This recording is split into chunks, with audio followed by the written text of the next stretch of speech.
Okay, Anne, floor is yours. Thank you very much.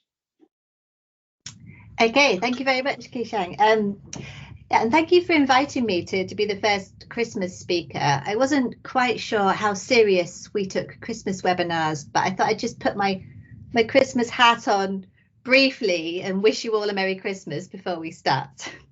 So in terms of the topic, I wanted to pick something that kind of reflects my career working in input-output thus far, and something that I hope would have a wide-ranging interest, and something that's, you know, not too equation heavy for the last few days before our Christmas break. So what I want to reflect on is the work that I've been doing with UK government, with businesses, policymakers, civil society and the media in terms of reporting emissions and trying to understand this thing called consumption-based accounting, paying particular focus on the gap between what we as academics and data makers produce and what data users and people that use the data for policy are expecting to receive and how they understand it. And I'm going to try and leave us with some recommendations, but I did find that section quite hard. So who uses the data that I produce? So I build something that I've imaginatively called the UK MRIO database. Essentially, it's a UK focused input-output database, which takes data from the supply and use tables produced by UK governments and then expands the traded components using data from Exaiabase. And the reason I do this and don't just take a sort of off-the-shelf input-output model is because UK government likes to see their numbers reflected in the model. So I use this data to calculate the UK's carbon footprint. It's got a time series from 1990 to 2020, and the results are used by a lot of different people in the UK. So I have UK footprints, and then I break it down to the devolved regions within the UK. Results are used to calculate the London carbon footprint, the carbon footprint of boroughs within London, Greater Manchester Authority. Multipliers are used in the WWF carbon footprint calculator. An analysis I've done that compares carbon footprints of different household types have been used by IPPR, the Institute for Public Policy Research, an energy company, the National Infrastructure Commission, Committee for Climate Change are big fans of the numbers, and most recently the multipliers have been used by Lloyds Banking Group to assess whether we can use financial transaction data to calculate carbon footprints of households with a bank account and also businesses with bank accounts. And I was recently in The Guardian, as Kishang mentioned. So I've tried to group these users into 4 different types, and you'll notice I've got a little symbol to represent each of them, completely stereotyping, giving the businesses the tie. And what I'm going to present to you, you'll notice in the right-hand corner of each slide, I've tried to attach the symbol so you can see who I think is interested in the data I'm presenting. And because it's Christmas, we're presenting this as a Christmas wish list. Now, I know this is very Europe focused here in terms of Christmas wish lists, and perhaps this doesn't happen in other parts of the world, but one of the things that UK children like to do is to write a letter to Father Christmas. And on it, they list all the things that they're hoping that they will get on Christmas morning. So I'm going to present to you 10 things that I think that the users of input-output results are looking for, and talk a little bit about some of the issues with each of them. Number 1, they don't want my input-output model. A lot of the people that use outputs from input-output analysis are really interested in the multipliers.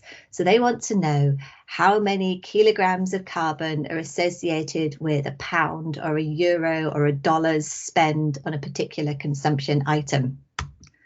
Now, these are often the data that are behind the scenes in things like carbon footprint calculators. So if you search for footprint calculators, the WWF one comes up quite highly, and yeah, it's the UK multipliers sit behind this, so the results from my model. But I think we need to work more on being very clear about the appropriate use of these multipliers. There's a lot of issues sort of underlying how they should be used. And one of the big ones is obviously, do we provide multipliers always in the current year's prices, or do we provide a data set where you can compare the multipliers year on year, removing the effects of inflation? I think this is something that we haven't really thought too hard about recently, because we haven't seen the effects of inflation greatly in our data sets from about 2015 to 2020. Everything was seemed quite flat, but price rises are affecting everybody in the world, which means that the multipliers that we have from last year cannot, ideally be used with today's prices. So thinking about how we present this data, I think, is something very, very important. One of the things that I've had to think carefully about when supplying multipliers for carbon footprint calculators is, can they be used with the prices that are found in shops? So in the UK, luxury goods are subjected to VAT, value added tax. So the price you pay on a chocolate bar, 20% of that is taxes added on top.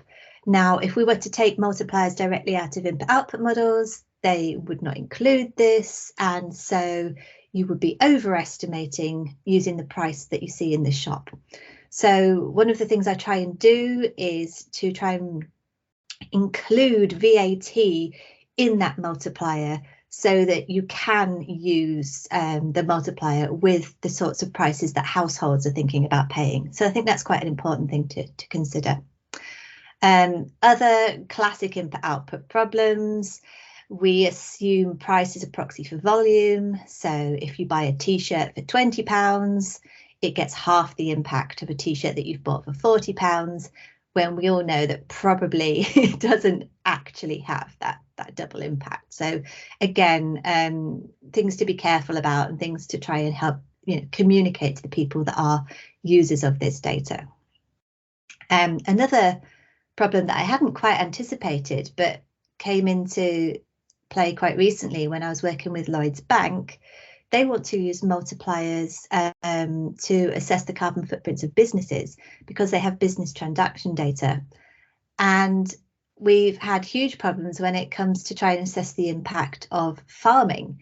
So even though farms might report that they have bought livestock, because agricultural emissions, particularly methane, are direct on-site scope 1 emissions, these aren't evident because they're not part of the multiplier, which is a scope 3 type multiplier. So sometimes you cannot attach emissions to a price, and there's a sort of a disconnect here, which isn't always evident when you're talking to people using the data. In fact, the multipliers are the thing that people seem to want most out of the work I've been doing, so much so that we came across this website recently that has stolen the multipliers that we report for DEFRA and are playing them off as their own. And I mean, I produce them for free. I am very, very happy for people to use them, but I do have a few concerns about whether they're being used correctly. One of the things that annoys me a little bit about this particular website is the fact that they are claiming that they've got multipliers for the year 2023, when actually these are 2020 numbers. I just released them in 2023, and I'm getting a little bit concerned about whether people can use them with 2023's prices. The second thing on our list, timeliness and time series. Here is a graphic from a very recent report from UK government using UK statistics, showing the territorial emissions, the residence or production emissions, and the consumption or carbon footprint data.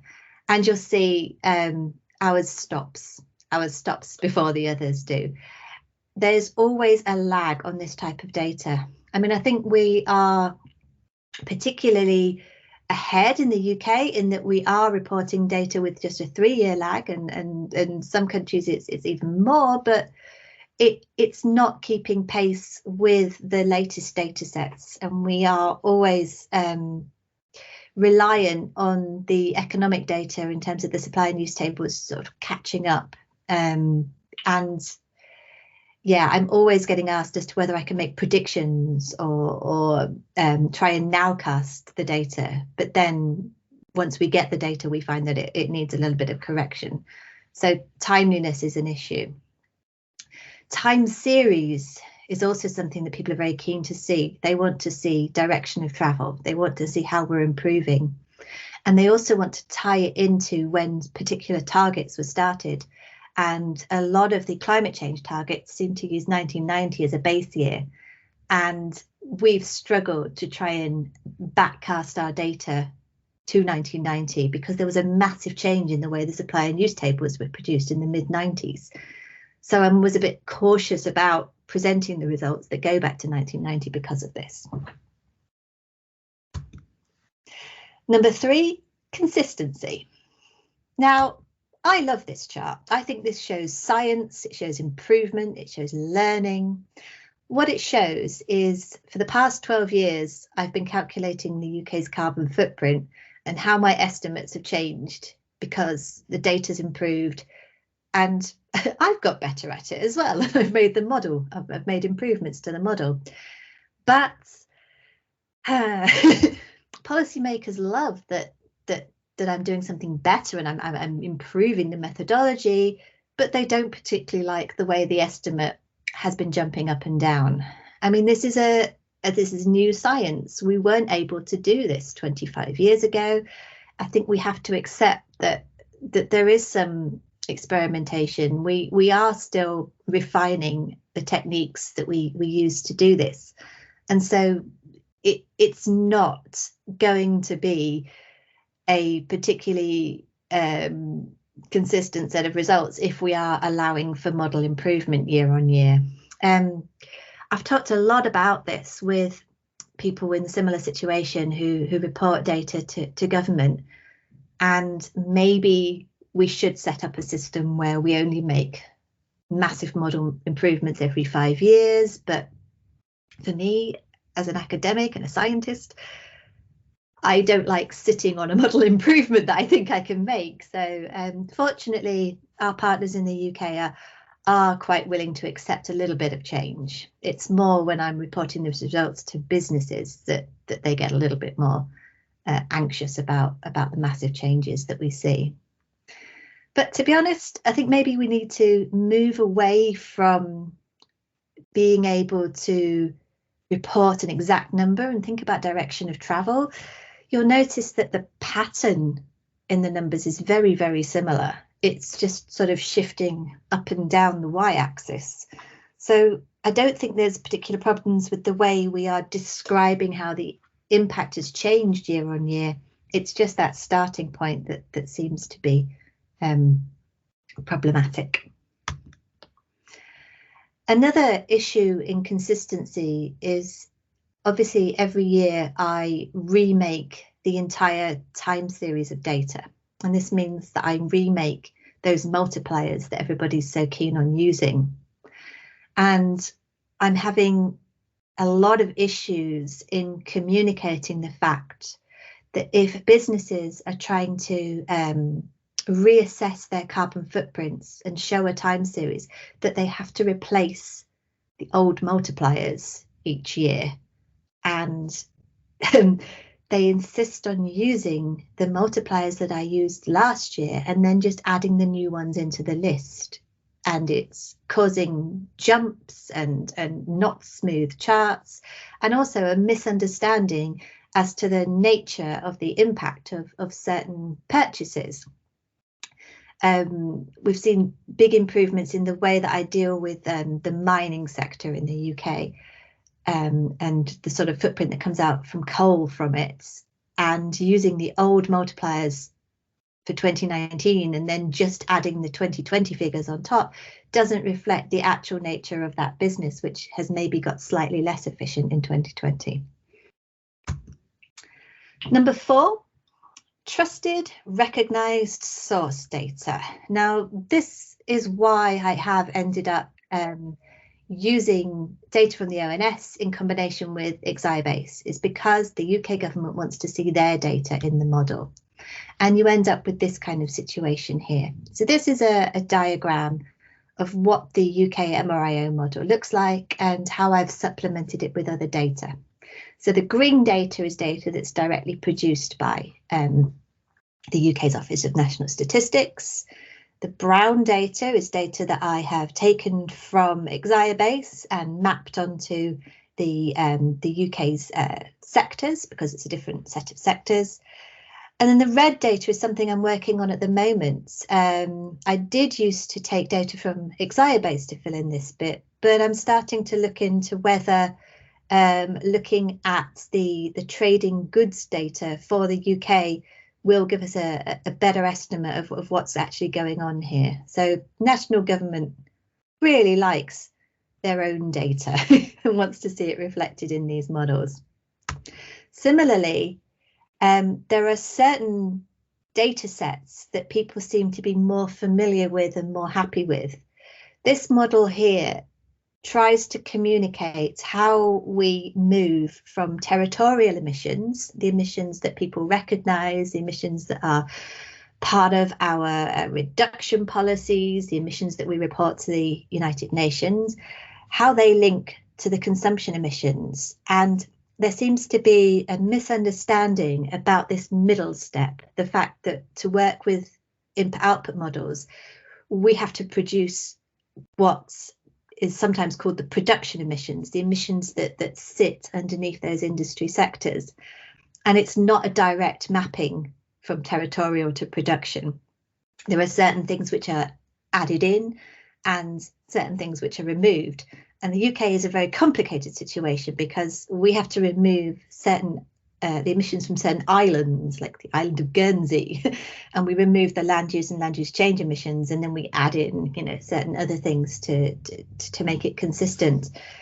I get a lot of pushback on this. Why can't we have land use change in the footprint? And obviously there's some misunderstanding about exactly what goes into footprint calculations and why land use change is not involved in this. And I think part of the misunderstanding is that nobody seems to have agreed upon the correct wording for this middle stage. I've seen it called, the production emissions, the environmental accounts, the residence emissions. I think maybe we need to be a bit more clear about the wording that we are using in this case. On to number 5. I'm asked all the time whether I can rearrange my emissions into scopes 1, 2, and 3. And at first I thought, well, this is reasonably straightforward. I know that scope 1 is stuff that's burnt in the factory itself. Number 2, electricity. Number 3, everything that they spend their money on. It's not so simple. And I've started to be a bit more strict about what I say that I can provide for businesses. I'm now saying no, I will just give you the conversion factors that you will use with your expenditure. So with the procurement of the business.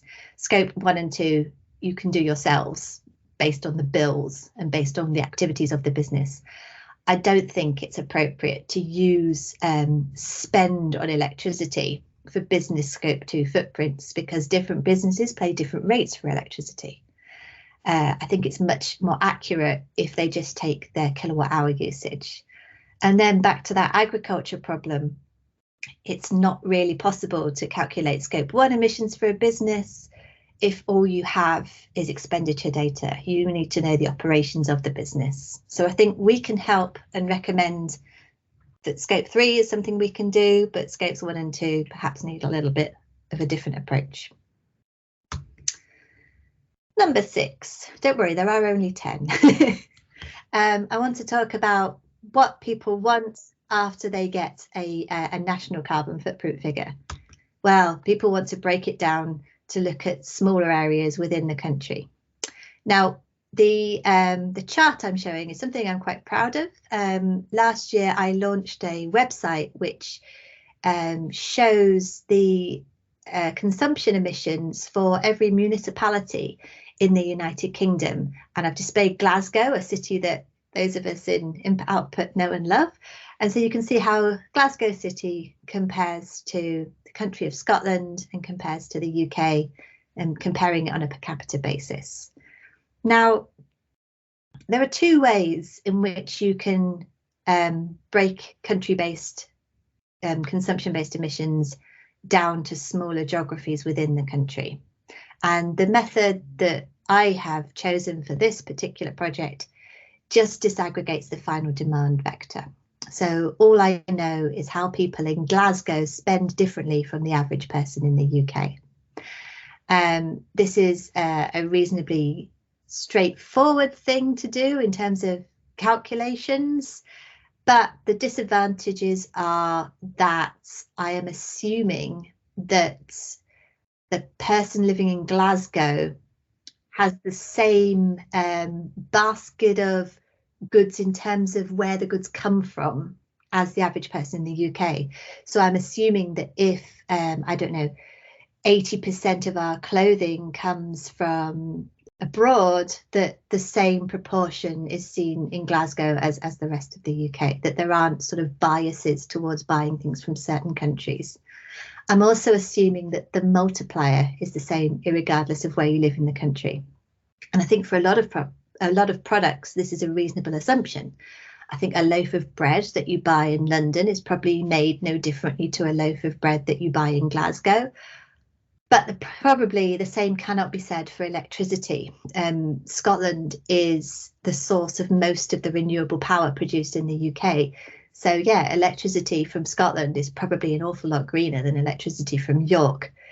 But that's not reflected in the model that I'm using here. There are systems that create, I never know quite what to call it. I suppose it's a sub-national multi-regional input-output model where you have a table for each of the small areas that you're working with. This is the sort of idea behind the IE lab produced by Sydney and others. But this is very data heavy. And one of the problems I have as a communication issue in the UK is if I did produce a subnational system, if you add up the smaller geographies, you wouldn't get the result that I've reported as the official UK carbon footprint to government, because you're now using a different model. And I think I keep talking about this, and I'm sure this would be a problem if they started to add these up and go, well, hang on a minute, why have we got more than you've reported in this other report? So for now, I think that the system I'm working with works well. It works for purpose. The other problem of trying to break emissions down to the local level is another one around communication. I think it's very easy to understand what the carbon footprint of a country means, but when I start to talk about the carbon footprint of York, I know that I mean it's the impact associated with the purchases of the people that live in York. But to a lot of people, this is not their understanding of a carbon footprint of York. They seem to think that perhaps it's the purchases of the businesses that are located in York. And yeah, I've tried to think about how I can try and sort of help people to understand the approach that we're taking, this idea of the fact that the emissions are being allocated to the point of consumption, to the final user. But yeah, there is definitely a misunderstanding in what we mean by footprints at the lower level geography. Number 7. Relevant sectors. Now, a lot of these issues are things that are outside of our control. We do not have the power to change how sectors are designed in lots of multi-regional input-output models. So the current system in the UK, we're using SIC codes, and they have codes like telecommunications services. I'm fortunate that I can link the SIC codes to COICOP. We have mappings that are produced and updated each year. So rather than talk about sort of the archaic telecommunication services, I can talk about telephone and telefax services, which maybe makes a little bit more sense, but I'm not sure the last time any of us used a fax machine. I do think COICOP is slightly better for communications purposes, but it's still not brilliant. What are we actually using in 2023? I don't know about you, but, you know, less physical goods, more digital services. I'm asked all the time, what is the impact of Netflix? What is the impact of a server room? You know, should I store my data in the cloud? And these are questions that I don't know how to answer using the sectors that are available to us in an input-output model. Should I buy organic meat? What is the difference? You know, these are the things that people want to know, but I can't answer. A big one, recycled materials. Can we split our metal sectors up into the content that's, you know, virgin steel versus recycled steel? This is the sort of thing I think we need to do to be able to help people with their questions. And then beyond that, I don't know what your budget looks like at the moment, but all my money goes on my mortgage, paying for nursery, and then trying to put something into pensions and savings. These are not categories that we can necessarily put footprints to.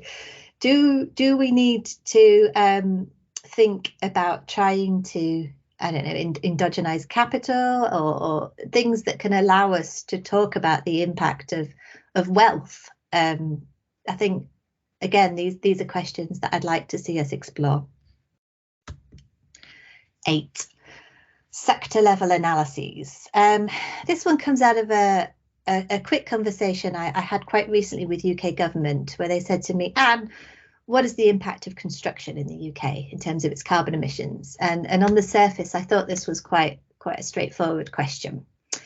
So I looked at the construction industry, found that it was 12 megatons, and then I thought, well, they're probably going to be quite interested to see where that goes. So I used input-output analysis to see how much of the UK construction industry ended up in a final construction product, how much ended up in products consumed by the UK that weren't classified as construction, and how much was used to make products that we export. And then along the same lines, I looked at it from the other side. I said, well, let's look at the carbon footprint of construction and see which sectors contribute towards it. And then you can sort of make an addition to try and work out the two together. So don't include those emissions from construction that end up in construction, and then you can see how you can sort of start to make a sum. And I thought this had answered their question until I started to think a little bit more broadly about construction. And I said, well, what about if we are using cement and wood to build ourselves a hospital, but then that hospital is the final product, right? Even though it got constructed in the middle, so it's almost like it's a flow that ends up in the construction sector, but then the final product is classified as something different. And you start to get this kind of picture where you can see how construction ends up as a kind of intermediate sector. And this is hard. This is hard to communicate to people. The calculation is not too difficult, but trying to get a better definition about what people mean when they ask you for the impact associated with a sector. I think these are the things that we maybe need to think more about. Scenarios. Not content with a beautiful time series from 1990 onwards, the UK wants to know where we're going. And this is a headache in lots of ways. Do we simply project how emissions are changing, or do we want to provide information about how the multipliers are changing? Do we want to simply project forward based on current trends, or are we trying to do a policy analysis where we take UK government policy on electric vehicles and phase out of combustion engines and try and model that through? what do we do about trade? Are we assuming that other countries are decarbonising at the same rate as ourselves? Do we change patterns of trade based on the UK falling out with all of its trade partners? What are we looking to do? And who can predict? I mean, who would have predicted the effect of COVID? It's a difficult thing to do, but it is something that people are demanding. Now, my final section, it's a little bit of self-promotion, but people are interested in outputs from input-output analysis. I wouldn't have thought it, but in the past 3 years, I have actually managed to get on the front page of 2 national newspapers, not mentioning input-output exactly, but outputs from an input-output model are there in the Times and the Guardian. The sort of topics that I found seem to pique people's interests: inequality, carbon taxes. That £400 figure was a calculation that I did to try and understand the costs of greenhouse gas removal technologies, and if these costs were passed on to the consumer, what could we expect to see in terms of increases to households of different levels of income. And then most recently, I had a conversation with the environment editor for The Guardian about looking at the carbon footprint of different types of households. Just a bit of a word of warning: don't be like me and just witter on saying whatever, because otherwise you'll find yourself in print saying, as baby boomers die out, footprints could go down. I've already had my first hate mail through email about talking about the fact that baby boomers in the UK have the highest carbon footprint, and relative to the UK average, it's managing to increase. So, but I think this is good. I like the fact that I've managed to get these outputs into national news, and I think it's something that I encourage people to strive to do. So what can we do? What are the solutions here? There is this mismatch between what we're producing and what people are expecting to find. And I think the biggest thing is communication. So trying to produce more blogs, getting into the media, inviting non-academics to our conferences, inviting those people that are using the data, running workshops, doing things like this webinar, trying to develop a common language so that we are using the same words to describe the same things. And I think we mustn't underestimate the effect of really good graphics and diagrams. I think input-output analysis lends itself really nicely to those Sankey flow diagrams, and I strongly encourage the use of those in terms of communication. We need to be transparent. We need to improve the metadata that we provide, not only with the models, but with the outputs. I think code repositories, sharing how we have made our calculations with everybody, and striving to try and produce data that is open source and free. And yeah, working together, trying to share best practices, learning about how other people have communicated and calculated results from our models. And that's me done. So I very much welcome your questions. Thank you very much. Thank you very much, Anne.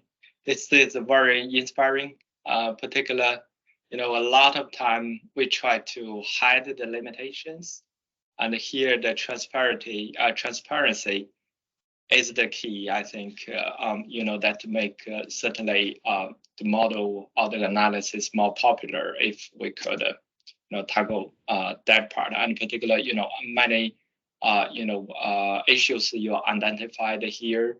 I think they are certainly critical issues that we should not try to avoid. We should try to make it open.